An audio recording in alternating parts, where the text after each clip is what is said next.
mbokk yeeg xarit auditeurs yi salaamaaleykum ñoo ngi leen di nuyu kenn ku nekk ci sa tur ak sa sant boole ci di leen ziar di àndandoog yéen ci xew-xewu jamono ñu ci àndandoog Alaaji Ibou Fall ñoo ngi lay nuyu te di la siyaare. Boubs maa ngi lay nuyu di nuyu say auditeurs say téléspectateurs ak internautes yi maa ngi nuyu itam kilifa Mohamed Kandji balaa mooy déborder ci 2024 bi. macha allah voilà. mbaa yaa ngi am jàmm. ça va et toi. naka njaboot. ça va ñu ngi fi. alhamdulilah Alaaji Ibou Fall suñu fichier électoral bi am na problème. non. si non y a pas de non Boubs. Alaaji Ibou Fall suñu fichier électoral bi am na problème. Boubs y a pas de problème particulier parce que soo toogee ñu ne la y a des candidats qui ont validé leur nu mu tudd. leur candidature waaw leur liste de parrainage. leur kii ça veut dire que donc c'est possible. am déet. okay. Parce que s'il y avait un vrai problème tout le monde serait écarté. La vérité est que il y en a qui se sont levés tard, qui n'ont pas travaillé assez sérieusement et ça se répercute sur les résultats. C'est aussi simple que ça. déedéet Ibou Fall. ah man d'accord ma ak yow. Ibou yow Fall mosuñ d'accord. waaw non mosuñoo d'accord mais Ibou mënuñu réew mi yëpp amee ay doublons nit yoo xam ne dañoo yore ay carte d'identité xaaral rek. ñu ne leen inscrit au fichier électoral ñu ne bind nañ leen ci fichier électoral bi ñi ngi ci biir ñu leen di seet duñ leen gis. Oups. Quand tu as 5 ans pour préparer une présidentielle yii du la jaaxal. Quand tu as 5 ans. Oui, il y a des appareils qui sont prêts depuis longtemps suñ leen nee parrainage ñu def ko les gens qui sont aujourd'hui qui ont aujourd'hui des problèmes. Boubs, regarde leur profil. Le profil des candidats qui ont des surtout problèmes. ñi ci gën a fës. Ils ont été ministre premier ministre ñi ci bari enfin il y en a 4 ou 5 ministre de l'intérieur am na ci ay tête de liste ak yooyu ça veut dire que ces gens-là quand ils étaient dans un bon appareil et sous les ordres de quelqu'un les choses se passaient normalement. Maintenant que ñu bàyyi leen ak seen bopp ça veut dire qu'ils n'ont pas travaillé sérieusement. Gis nga surtout les dissidents de Benno Bokk Yaakaar. ñoom dañu bàyyi ba Macky Sall ne man je me représente pour jóg commencer te Macky Sall bi muy annoncer sa candidature ça fait quoi 6 mois. C'est au dernier moment. Voilà. la Macky Sall ne dematuma. Voilà. ñoom ñëpp ñu jóg. Voilà. léegi yow pour yow dañoo yéex a jóg. Mais bien sûr une présidentielle ça se prépare sur mais un mandat. taxawal ci profil yi. Tu as Idrissa Seck. ancien premier ministre. waaw et qui a été candidat à plusieurs reprises. Tu as Mimi Touré nga xam ne elle a dirigé une coalition il y a moins d'1 an. oui. Hein? oui. Aly Ngouille Ndiaye qui a été ministre de l'Intérieur. Boun Abdallah Dionne qui a été premier ministre qui a dirigé une coalition. Qui a été directeur de campagne de Macky Sall. Mimi Touré aussi a été directrice de campagne. Donc à leur niveau même ça c'est inquiétant parce que ça veut dire qu'ils sont légers. ah bàyyi ma ñuy waay. non mais Ibou. Non, ils sont légers. Non. À ce niveau-là, c'est de la légèreté. Parce que quand tu veux aller à la présidentielle, tu le décides tôt et tu te prépares en conséquence. Nee naa la gis nga les élections intermédiaires là, les locales et les législatives. C'est un premier test. Pour huiler un appareil. Mais bien sûr yow defoo loolu yëpp xëy bés ne jamet suñu kaw ne da ngay présidentielle mais il faut pas s'étonner. ñi dañuy kaf Idrissa Seck looloo ko dal il a traversé le camp présidentiel et il a perdu pratiquement non seulement des lieutenants mais un électorat parce que moom que ça lui arrive en 2019 je veux bien comprendre ça mais ça ne devrait plus lui arriver. Ils ont fait preuve de légèreté ñoom ñëpp man loolu laa gëm na gis.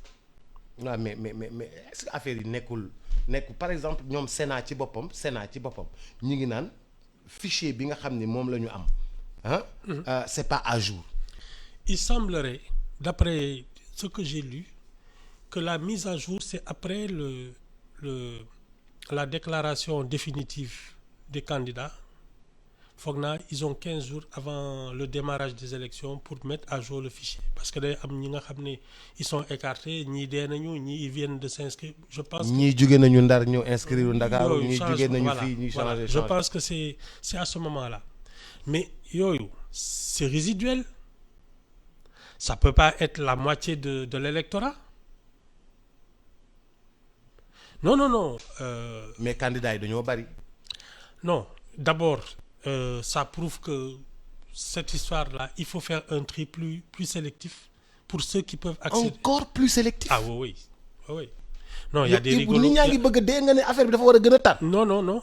Mais parce que, Boups, aller à la présidentielle, c'est ce que tu peux faire de plus grave en matière d'activité politique. Yor réew mi. Mais tu crois que ce sont des gens légers comme ça qui peuvent tenir un pays? Parce que s'ils sont négligents rien que sur la constitution de leur dossier de candidature, imagine que tu leur confies un pays. Ni c'est pas des bosseurs. Non, Mandal. Méthode, organisation et travail méticuleux. Quand tu veux arriver à ce niveau-là, Boups, c'est comme quand tu vas aux Jeux Olympiques ou au championnat du monde de foot. Mais quand tu es léger, tu es éliminé. Doo fa dem sax doo fa yegg. da ngay préparer wu ba mu mat. Il faut rien négliger. Or ces gens-là pour l'essentiel ils ont passé leur temps à polémiquer ci wax yi kenn xamul ñoom xuloon nañu ci troisième mandat wu Macky Sall ba keroog Macky Sall ne leen je ne suis plus candidat ñu mel ni ñu daanu ci saret lu ne ñu wax ko. Il fallait s'occuper de leur candidature. mere ku la deful dara day fekk vraiment yow yaa tooñ sa bopp. Ils ont été légers, c'est tout. Maintenant ils n'ont qu'à se rattraper et ça m'étonnerait. mais ay 10 000 parrains fu ko nit di rattraper ay 7 000 parrains. Ils ont été légers. ay 3 000 parrains yooyu fu ko nit di rattraper. Boups, une présidentielle c'est de la haute compétition. Hein? Une présidentielle. C'est de la haute compétition. Ah oui. C'est pas du chahut. Ni ñoom ils ont été légers. S'ils sont pas capables de trouver 50 000 signatures yu jaar yoon. Mais attends, tu peux leur confier un pays? Non, ils ont manqué de rigueur, c'est tout. Ñi jàll comment ils ont fait? Waaw ñi jàll de. Alors ñi jàll de dañoo liggéey de. Voilà, c'est tout. Seul le travail paye. Non ouais. Ouais, mais est-ce que yaakaaroon ni mën nañ leen jox benn chance parce que lii dafa non parce que ils ont misé vraiment tout sur la présidentielle et quand ça ne passe pas. Ils n'ont pas misé sur la présidentielle. Quand tu veux miser sur la présidentielle 2019 ngay jóg. doo jóg à 6 mois. doo bàyyi ba Macky Sall ak Ousmane Sonko nekk hors de circuit nga ne salaamaaleykum maa ngi ci. Il fallait se concentrer sur leur propre affaire bi dafa ubbeeku. Il fallait se concentrer sur leur propre candidature. Yow sa candidature moo la concerné mais topp ay candidature jàmbur di ci wax pendant des années Ousmane Sonko day bokk par force Macky Sall amul droit troisième mandat ça a été le débat politique pendant 2 ans au lieu de s'occuper eux de leur candidature. dañu nekkoon ci médias yi bañ a nekk ci base bi bañ a toppatoo terrain bi lu ne ñu dugg ci di xataraayu naan dañuy def ay collectif pour empêcher un troisième mandat ñii naan dañuy def ay mouvement pour candidature Ousmane Sonko par force. Au lieu de s'occuper chacun de sa candidature. loolu moo leen sànk ñoom ñëpp. Mais je te dis ils ont été légers. Occupe-toi de tes affaires. Occupe-toi de tes affaires mooy wax lan. Boups, tu veux être candidat. looy waxee ci candidature jàmbur ak di ko lijjanti. Mais Macky Sall il fallait que ñu tànc ko nag. Mais c'est ça l'erreur. Concentre-toi sur ta candidature 2019 nga ne kii c'est son dernier mandat mu dem wala mu bañ dem moi je me présente et à partir de cet instant tu commences à monter ton comité et tu testes ta machine déjà au local tu cherches des alliés ensuite tu testes ta machine aux législatives tu cherches encore des alliés parce que koo dimbali ba mu falu. muy nga def ko maire wala nga def ko député bés boo jógee ne man maa soxla dañuy jóg. Mais tu peux pas rester pendant 4 ans et demi à ne rien faire et ensuite quand ton dossier est incomplet nga mere àddina yaa tooñ sa bopp. Non, ils n'ont pas travaillé sérieusement, c'est tout. dañ leen déglu rek. yow da nga sentir ni Idrissa Seck dafa yéeg ci piédestal dem toog conseil économique social et environnemental. Moi, je pense que pour son électorat qui a voté contre un régime et qui représentait quand même 20% à la dernière présidentielle, ça a dû être une déception. Pour son électorat. Ah oui. Toi, on vote pour toi. T'es sous. Et je pense qu'en 2019, il a mal joué parce que l'électorat de Wade était le sien. Bon, sous des mondiaux Wade aéroport. Parce que Wade a lancé des signaux, genre Idrissa Seck. sama doom la. Voilà. Ñi demoon seeti Wade à Versailles. Dès qu'ils sont revenus, ñoom ñëpp ils se sont alignés derrière Idrissa Seck. Voilà loolu la nga ko fàtte. Ok. Il l'a snobé. Or, c'est cet électorat-là qui l'a empêché d'aller au deuxième tour et de mettre Macky Sall en difficulté. Yow nga génn ci loolu, au lieu de consolider ta position de leader de l'opposition, tu plies armes et bagages dem toog conseil économique social. Mais attends. Moi, je trouve qu'ils ont... Oui. Enfin, seetaan leen de toute façon du ñu ngi deuxième tour. tey la ubbi na tey. Moi, je pense qu'ils ont été légers. C'est de la légèreté, c'est pas autre chose. Mais xam nga fu xamul lu ñu jaaxal ñun mooy fu Anta Babacar Ngom di jàllee premier ministre yi nga xam ne ñi ngi woon ci appareil d'état bi calé ministre de l'intérieur yi calé. Il faut croire que la puissance de l'argent c'est pas du chahut. dooley bëri. xaalis du caaxaan. Ah, je pense que ça a été de l'argent. Les moyens de battre campagne nii. Mobiliser plein de fi gars yi di amee problème essence pour dem ci àll bi. Anta amul problème essence fooy recruter amul problème oto. ay volontaires recruter ay nit. pour ñuy dugg ci dëkk bi dans de bonnes conditions di signer ak kii. Ah, ça c'est de l'argent wax naa la ko nee naa la fii quand je regarde le truc là tu te dis admettons que pour obtenir une signature la signature coûte entre les frais ak yëpp déplacement les per diem les parce que alimentation yooyu nit ñi dañuy sol t-shirt. waaw sol yére dañuy yendoo dox. dañuy sol sa t-shirt. waaw yore sa oto say fiche waaw yore say fiche. waaw dugg ci dëkk bi. waaw dem ci nit yi waxtaan ak ñoom suñu yendoo ba ay xanaa dinañ añ. ñu daje fenn añ. waaw après ñu reer. parce que dañuy après ñu tëdd fenn benn hôtel nelaw. par exemple. xëyaat boobu demaat ci beneen dëkk. waaw dis-toi que comme ça rek à la louche tu te dis bon chaque signature coûte 500 francs mais c'est 25 millions. Et je suis peut-être pingre. non loolu moom da nga pingre xam naa. waaw parce que su dee 1000 francs c'est 50 millions que tu dépenses. su dee benn signature à peu près 500 c'est 25 millions. Ah ouais. su dee 1000 francs c'est 50 millions. ah yow affaire bi obtenir 50 000 signatures. waaw dans de bonnes conditions. waaw mailler tout le territoire. parce que ça a un coût. waaw non mais yow région bu nekk da ngay am ku lay représenter nga toog woo ko jarul ngay déplacer. tu vas avoir des superviseurs. non mais attends même ñooñu xanaa kay suñuy yendu di dox sa soxla di nga am looy def non. di nga am loo leen jox as tuut. ah mais au moins la logistique. auto déplacement. ah attends soo bëggee ñu sawar nag dañuy am per diem. yow Anta doole doxul jàmm nga ko tuddee. ah doole daal doxul jàmm. non mais moi je suis convaincu que c'est le pouvoir de l'argent qui a agi. mais pourtant pur du ñu joxe xaalis mais ñoom conviction la ñuy joxe. non ñoom ils sont organisés voilà ñoom ils sont organisés depuis longtemps. et méthodiques. ah ouais ñoom en 2019 ils ont été les premiers je crois ñoom ak Pastef. à avoir leur parrainage sans problème. déjà boobu te élection bu ñu dem ils te font régulièrement entre 4 et 5%. waaw. nga xam ne ñi caaxaanuñu non c'est le travail qui paye.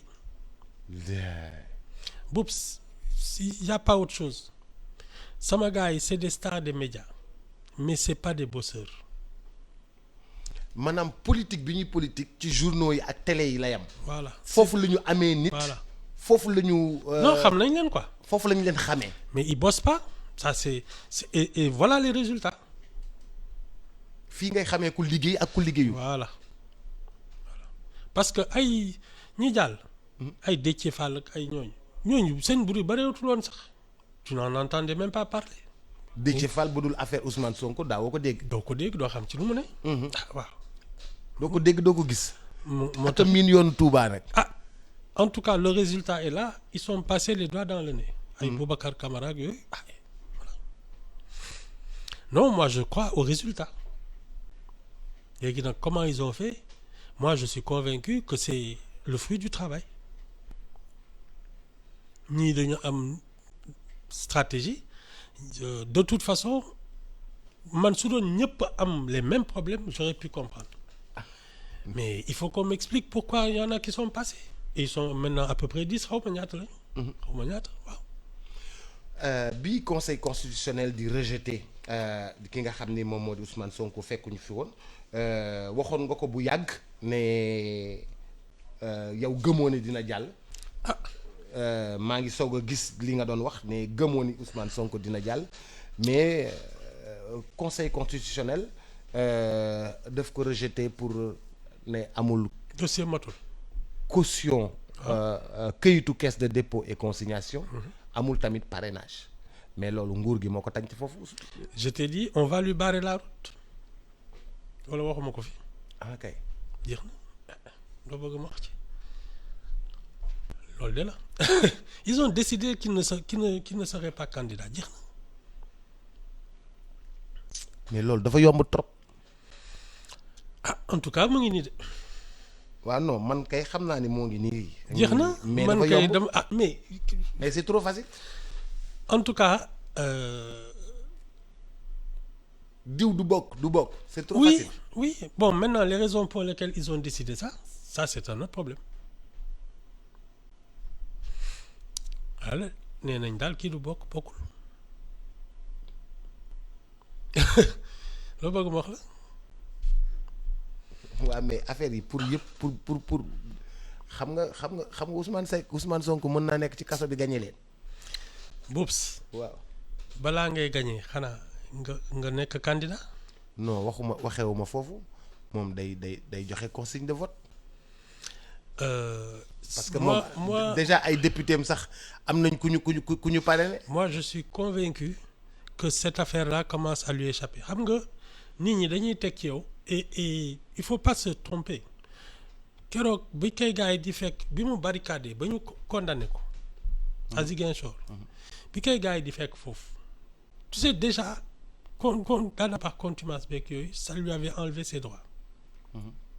nee naa la ñii fii mu nekk nii xam nañ ne c'est terminé maintenant ils veulent récupérer son électorat moo tax ñuy solidarité noonu di jaabante naan on sera un bouclier on va kii day bokk par force mais ça c'est des histoires ñoom fi mu nekk nii li leen intéressé mooy l'électorat d'Ousmane Sonko parce qu'il a un capital sympathique.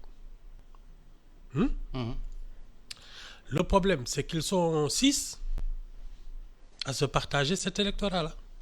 6 bari na di. Regarde les gens qui sont plus ou moins Yewwi Askan Wi. non Yewwi moom. tu as eu problème la. tu as Cheikh Tidiane Dièye. tu as Déthié Fall. tu as je crois mën nañ ci boole Boubacar Camara. am na keneen di je crois. déjà. tu as Khalifa Sall. qui est candidat. te xam nga c'est toujours Yewwi Askan Wi. c'est toujours Yewwi Askan Wi. tu as le PUR. c'est toujours Yewwi Askan Wi. te Bassirou Diomaye Faye ci la bokk. waaw voilà. tu en as 6. électorat bi pour yow dafay tasaaroo. mais à ce qui tourne à peu près autour de 30% de l'électorat mooy Yewwi Askan Wi seen dernier score à la présidentielle. ñi am 4 ñi am 5. bon yaan ak Habib Sy. ak Habib Sy. ñi am 4% ñi am 5%. en tout cas lan moo doon solution bi moo doon ñu ànd am kenn ku ñu jiital. En tout cas, pour avoir le plus de chances d'aller au deuxième tour, il fallait qu'il présente un candidat sans discussion. Mais xam nga présidentiel ku ci nekk da nga teg sa c'est un truc, c'est un choix personnel.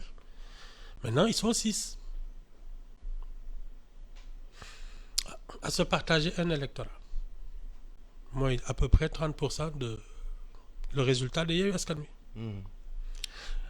te kenn tanewu ci sa morom, c'est-à-dire que un Ousmane Sonko aurait pu être capitaliser l'essentiel de l'électorat. Mais ñii ils sont contestés par leur électorat ñoom ñëpp ay Habib Sy dégg naa Pastef yëngatu na daan kan moo ko parrainé ay Déthié Fall bon on ne sait pas trop ce qu'il pèse parce que moom je pense qu'il mordra plus dans l'électorat d'Idrissa Seck parce que fa la génne waaw voilà que dans celui d'Ousmane Sonko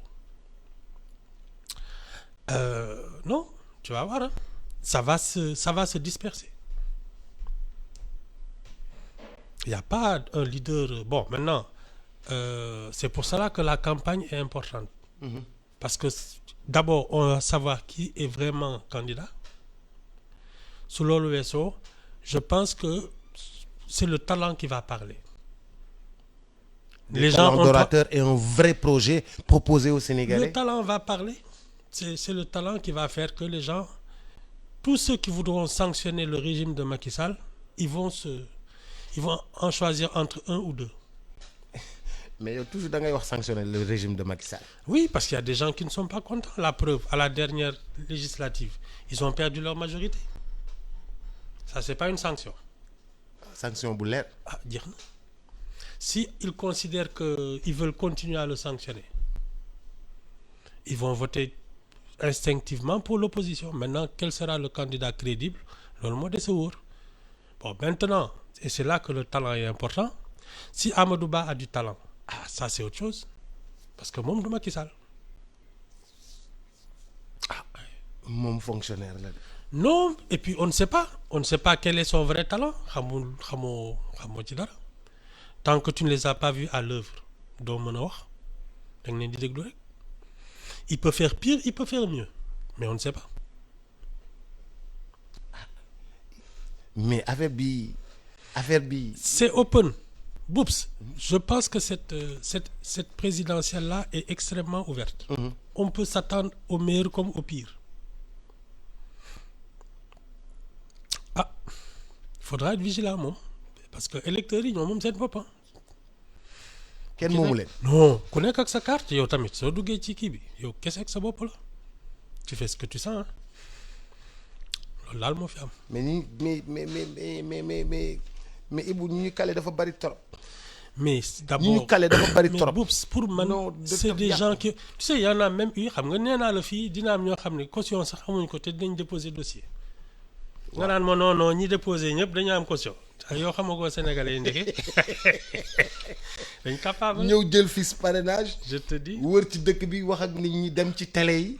dem ci rajo yi dem déposer ce dossier fekk wóor na ne amoo parrainage amoo caution mais di nga ko def quand même.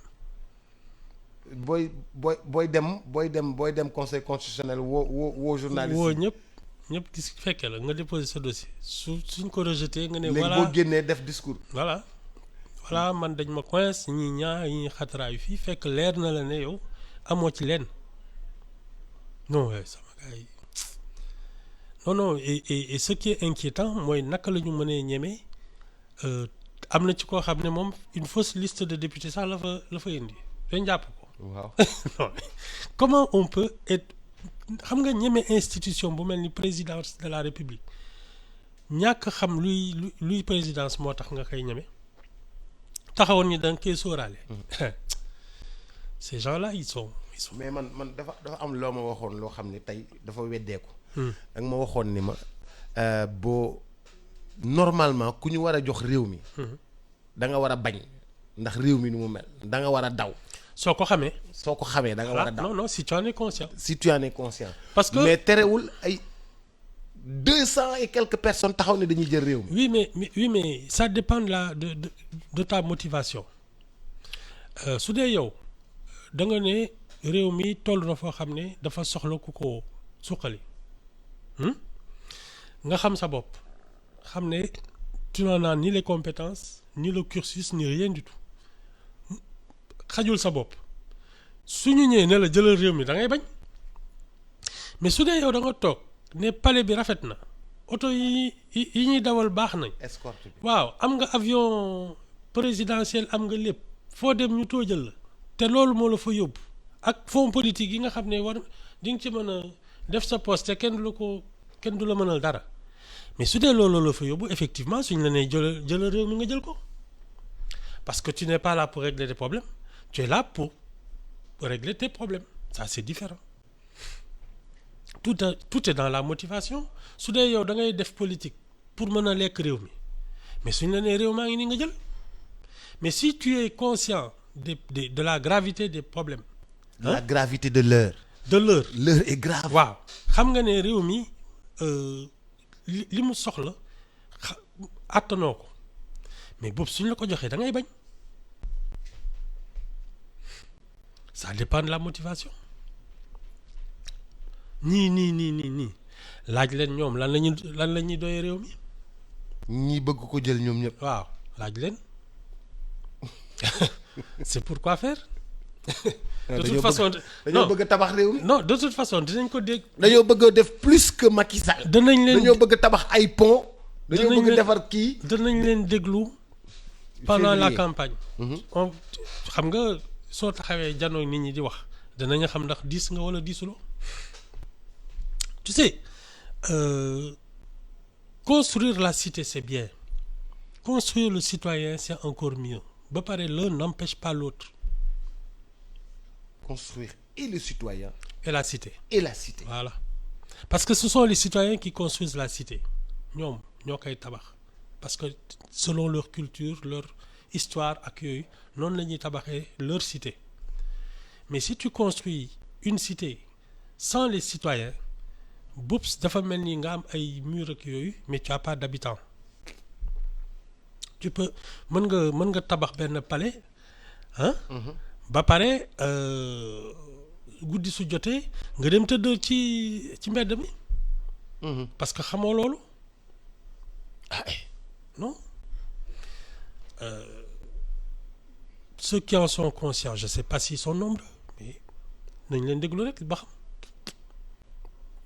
mais le collectif des candidats spoliés ne dañ leen a sàcc dañ leen a triandé ñooñu noo gisee collectif boobu.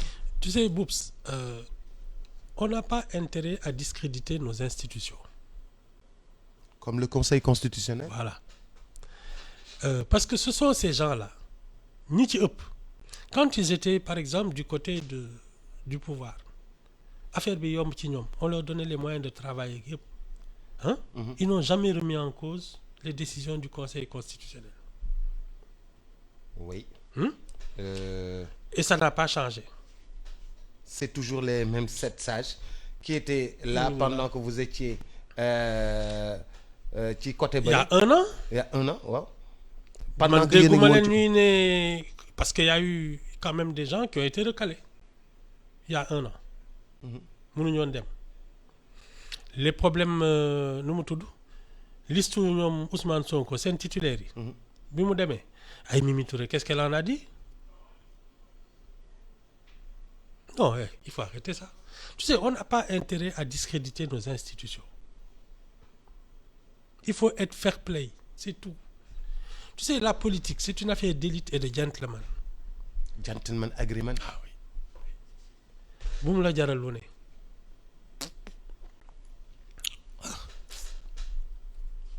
Non, xam nga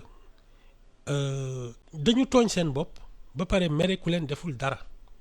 C'est pas autre chose. Ils vont en vouloir à la terre entière alors que le problème se trouve chez eux. Ils n'ont pas bossé.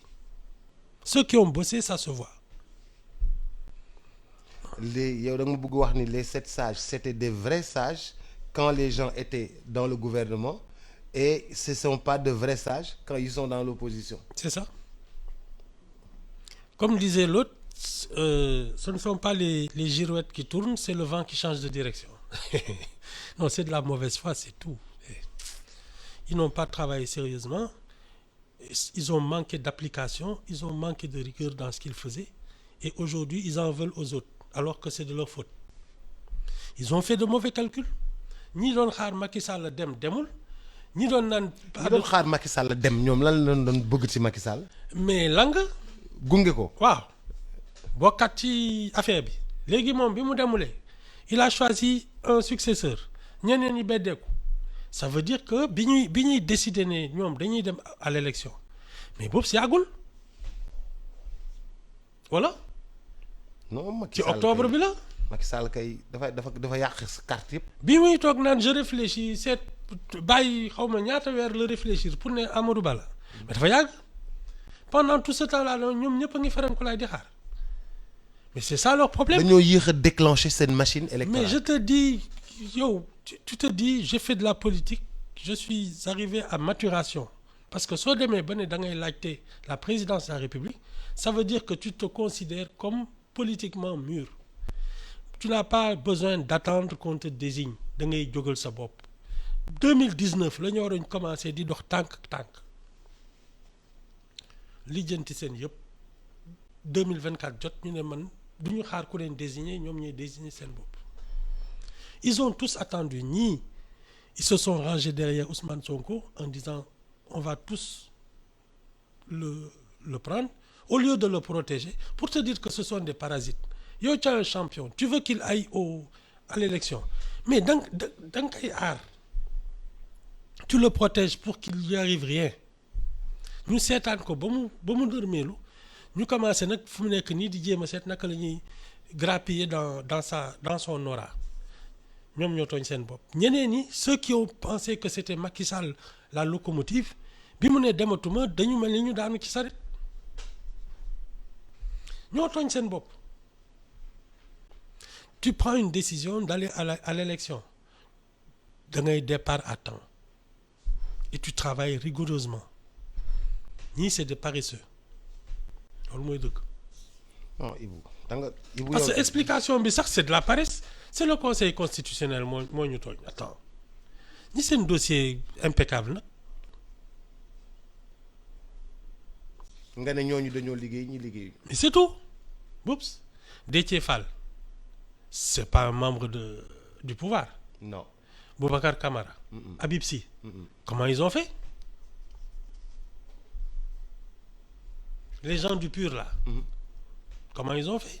Les gens du PDS. À Karim Wade. Mais ils ont travaillé. Yo, par exemple, xoolal ce qui se passe ak wàllu PDS. seen ay réunion sax da nga ciy dégg ay xeex. ça veut dire que ñu ngi réunion yow dégg nga fi benn réunion bu waa kër Mimi Touré am ba ñu xeex wala Abdallah Dionne ak yooyu moom ba nga xam ne il a posté une vidéo en disant man fi mu nekk nii sama kii féete na boor xanaa consolider sama parrainage rek mais man méttale naa bu yàgg tu sais yooyu yëpp nax sa bopp la. Quand les résultats arrivent nag nga commencé naan non dañ ma sàcc kii c'est la faute aux autres non c'est ta faute. affaire bi baccalauréat la quoi premier tour deuxième tour. ah soo jàngul sa leçon kat soo demee doo tari. non Ibou da ngay déconner. non. non da ngay déconner. Oups ñii ils sont complaisants avec eux-mêmes. xam nga yërëm sa bopp. moo leen jàpp.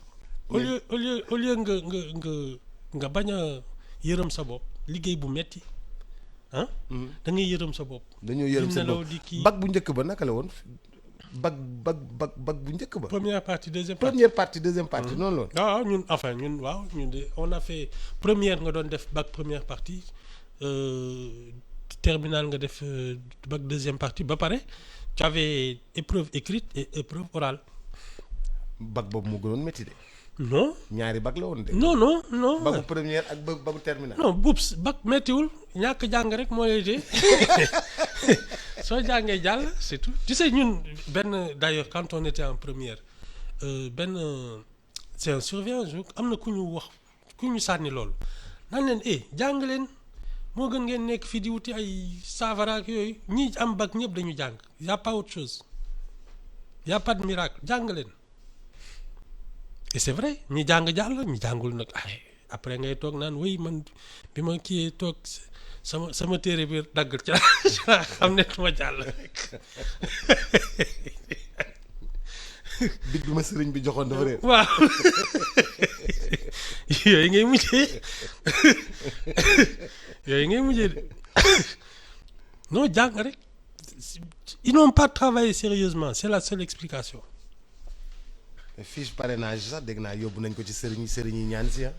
dama ne lay jox da ngay récupérer fiche je yi. te boo dis jëlee fiche yi da nga koy yóbbu ci sëriñ bi ñaan ci fiche yi ba pare. fanaanoo après ko ñuy soog a joxe waaw fanaanoo ko wér di si après ñuy soog a joxe tu sais pour te dire di xaar ay fiche pour ut ay parrainage sax loolu erreur la yow tu sais que tu veux y aller mais repère déjà les gens qui vont signer pour toi laaj leen ndax ils sont inscrits ndax seen dara kiiwul waaw wax ak ñoom parce que c'est déjà eux tes premiers électeurs les 50 000 premiers là.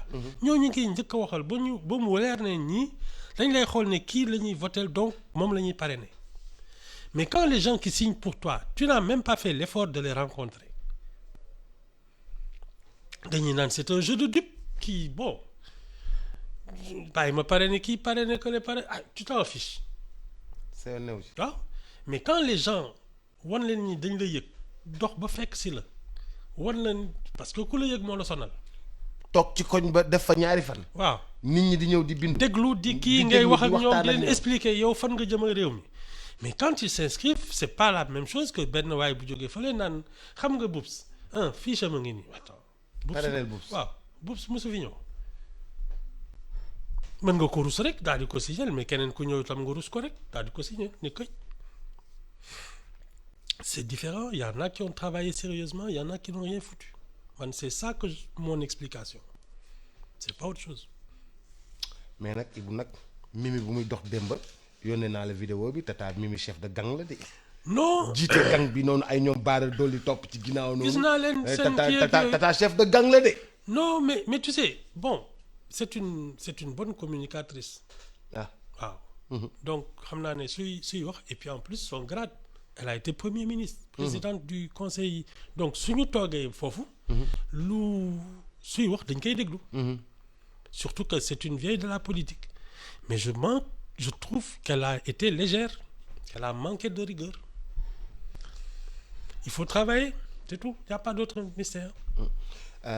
Politique bi am na genre de fi mu nekk nii. am nañu 6 candidats benn jàllagum mais am na genre de. foog naa benn rek a nar a jàll. waaw benn rek jàllagum ñeneen ñi dañuy dem. dañuy delluwaat les autres est-ce que am nañu elles ont des chances ça m'étonnerait. Non. mais am na genre parce que au moins ñu ngi gis juróom benn yoo xam ne lii affaire parrainage bi la. waaw mais des na je pense qu'il y a comment on appelle ça il y a d'autres considérations. waaw il y a d'autres considérations bien sûr. non moom kay man sama wax yëpp mooy liste bi conseil constitutionnel di mujjee génne boobu laay toog a xam nag ne caaxaan jeex na là tu as les candidats c'est parti mais fuural beeg yooyu et moi je pense que ceux qui ont échoué parce que tant que tu ne cherches pas les vraies raisons de ton échec tu ne progresses pas. soo xamee ne yow tu n'as pas beaucoup travaillé et que c'est ça ton erreur prochaine élection xëy na tu sauras comment faire mais su dee yow da nga erreur tu n'as pas assez travaillé au lieu de considérer que c'est de ta faute nga ne c'est le conseil constitutionnel qui a magouillé. Boups, prochaine élection il t'arrivera la même chose parce que une question bien posée est à moitié réglée. À qui la faute? Non? S'ils refusent nag de voir leurs propres responsabilités, parce que c'est ce qu'il y a de plus facile, mais ils ne sauteront jamais cette barre-là. mais Macky ñu mu àndal jàngalu leen de. ñoom Boun Abdallah Dionne ñoom Aly Ngouille Ndiaye ñoom Aminata Touré jàngalu leen nu mu mënee politique moom jàngalu leen ko dafa yenn yi daf ko denc. mais c'est une erreur parce que mënoo ànd ak nit pendant 12 ans te doo ci jàng dara ñoom. 2012 ba léegi ñooy ànd ak moom. muy dem ak campagne ak yooyu. ils ont travaillé avec lui s'ils ne savent pas comment ils travaillent c'est qu'ils n'ont rien appris c'est tout Boubs mën nga ànd ak nit pendant 20 ans ngeen teqali ko yow tu n'as rien retenu de seen àndandoo c'est que yaa tooñ sa bopp da ngay jàng bu ngeen nekkee da ngay jàng. c'est tout. C'est comme quand on dit le gars il te montre la lune tu regardes son doigt jàngoo dara. gars yi dañoo waroon jàng mais gars yi jànguñu dëgg. Non, ils n'ont pas retenu les leçons de toute l'histoire même politique de ce pays. Parce que quand tu fais de la politique, il faut comprendre d'où c'est parti et où on en est. Parce que tout le monde a fait des erreurs, même ceux qui ay Senghor ak ay tous les gens là ay Wade ak yooyu leur parcours est parsemé d'erreurs à plusieurs reprises, mais après ils se sont rattrapés. Ñooñu, quand tu étudies leur parcours, tu dois pouvoir ne pas faire leurs erreurs et gagner du temps. Parce que c'est ça un patrimoine aussi. On apprend de notre histoire. Mais ñii, ils n'ont rien retenu. C'est ça le problème. Ah metti na compliqué na mais subaay dàq incha allah. Ah waaw xam naa. subaay dàq. waaw on verra waaw. suba dina fekk ñu xam. waaw ba pare tey ak suba dañuy vérifier. ba pare ngóor si ñuy tànc dina fi toog. waaw ngóor si ñuy sànc dina fi toog. mais Mohamed Kandji. mais félicitations sa boy bi Sadio Mané.